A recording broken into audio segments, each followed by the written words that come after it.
tun tuma ve thung chuanin PDF kan thu ziak PDF da dan kan sei don ni PDF export dan ti chuan ka ti thin dan tlang pui kan soi nga WhatsApp ni mo FB ni mo enga mo thu ziak kha PDF ka da don chuanin a ma saberin no ta hin ka chuma sa thina ni hei thil ka chu teu ta no ta hian hei ve tek mai heng heng hi then hi chu lawa post chua tu te nia ti chun hi he hla hi luang te nam te phu hi he hla han te mai la PDF in ka lo da du don ta in tin nge ka tiang hi no ta ka chum sa ta ni tin an thu eng po khai zia kha PDF ai da don chunin no ta hian chuma sai la ol sam maya thil dang chut po kha thei tho WhatsApp mi te po kha wa copy chu thei me ma ro chu ke ma chuanin no ta hin ka chuma support ti chuan tin ka copy ta met wanga ti hen lo oma ke ma chuan dot om thla pathum an kan met le select all ka met le copy ti chuan WPS Office ti hi Play Store a po khan oma keima man tak hi chu mod version ania ti chuan ti hi lo oma heng ho hi ka PDF nei sa ho nia ti chuan hei helai a hnuaia plus a hian ka met ta doc ti te PPT ti te XLS PDF TXT scanner ti te lo om ta PPT chu PowerPoint presentation ang chi khani ta XLS chu Excel lampang khani ta PDF chu PDF top ka ringa TXT chu text ani doc ti a hin kan metanga chuan hei lo om teuh ta ni hei resume education heng hu chu a template kan ti en soi fia vak lo me ang kala chu soi fia thiam vak lo ke ma fia em ka soi fia thiam si lo ti chuan blank ka hian kan meta tian lo om ta ni tiang kan an zoom anga hei hi eng paper nge ti kan hria du chuan helai a hnuaia a kil veilam pang kila masaber hi emi eng kan metanga a paper hi eng paper nge ti kan en don chuan view a kan kala hei tiang kan thai phei mai ni ka pe view a kan kala page setup hi hei letter ti hi A4 te legal te omani hei hi paper size pa ngai vek khani chuan A4 hi kan man tlang punia portrait ania portrait chu tung zong landscape chu a phek zong portrait kan da chuan helai a len zong po hi ti a set vek the ma se mi hi ring sa me ang no all sam zok nge 21 hin da don 20 da lama 20 tiang kan thai phei lek mai ni 20 ka ti 2.0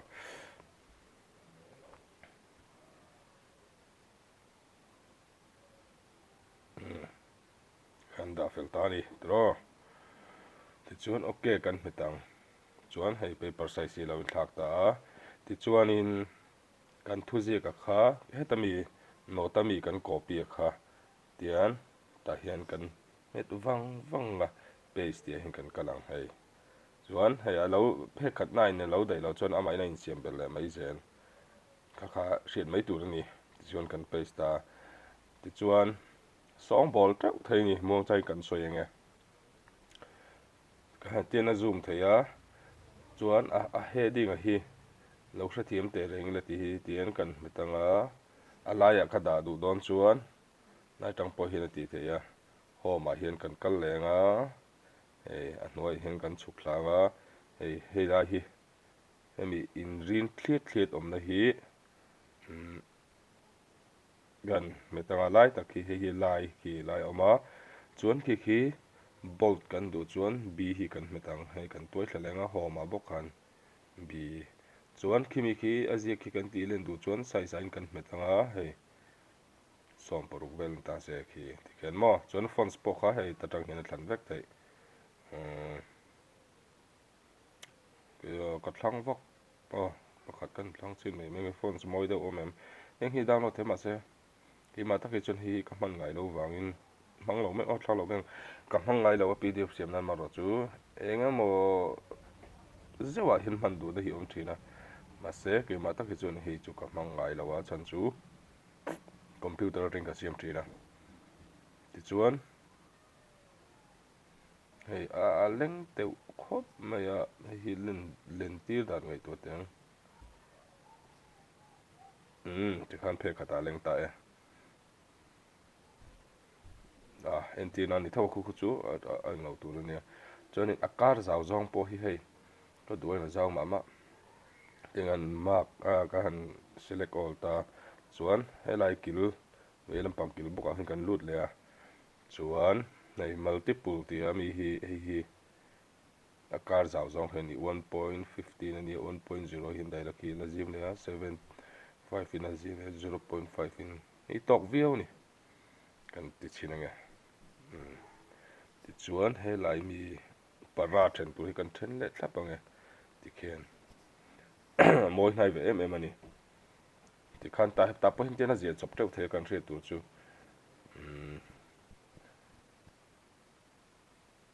kan ziak chopang e phuat tu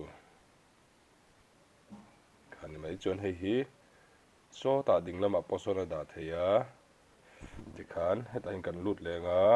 nei ti khan mo kan lai po da thei ti khan heng kan thu jek po khani thau ada vek thei ni ti chuan para hi kan then zau chinanga aleng theng chumo oleng theya hei hi text da lu da khani mai ten atla chop po khana chut thei thawa ma ro chu tia hei han chuta tia han ti ko hi a boi thla ka chu wang chun no ta han chui la ka ti na chan khani ta ni chu mi ti mo hina chut chop thei ba se lo en ula hei chut chop don chen anin omani a te boxia a ti len thei tho lai khanin a hrom en khamo chuan nge thalak te po kha da lu ve thei ni thalak kan da lu don chuan nei ta kan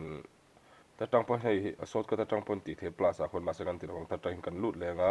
insert te kan kalanga picture te hin kan metang hei thalak thalak yo ka da hei da chinang hemi thalak hi da chinang ka select lo lai bial te a hin ka select anga chuan a hnuai okay a hin ka metanga chuan hei hi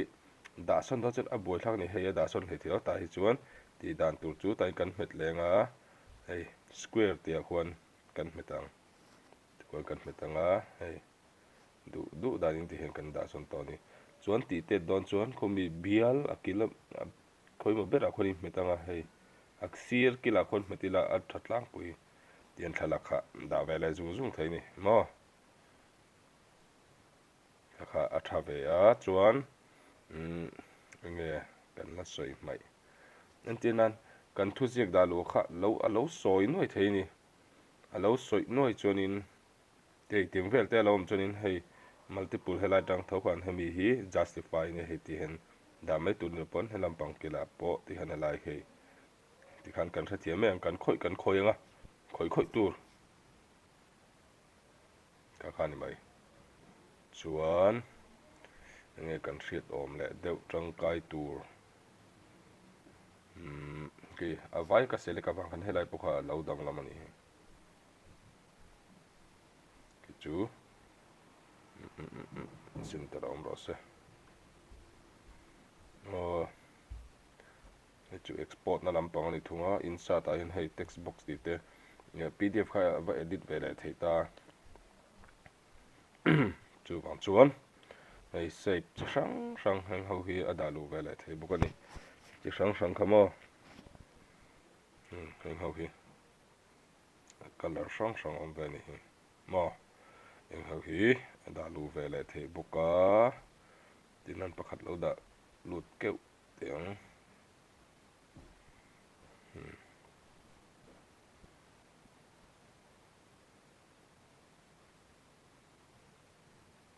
insert akan kalanga text box say pa hin kan adalu vele thei di moi lo em chuan kan delete don chuan met wang la hei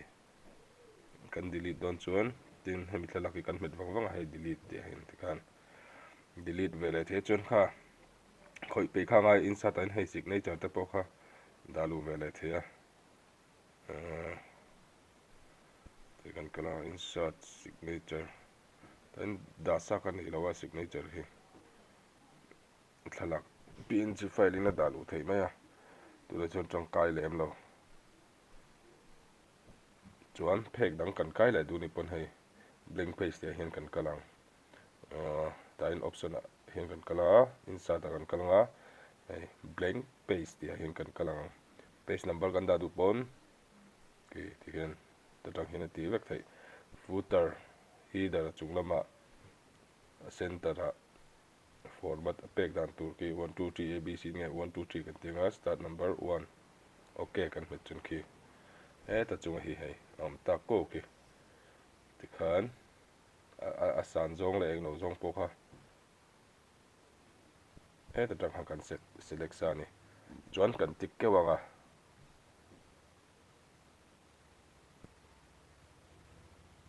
khan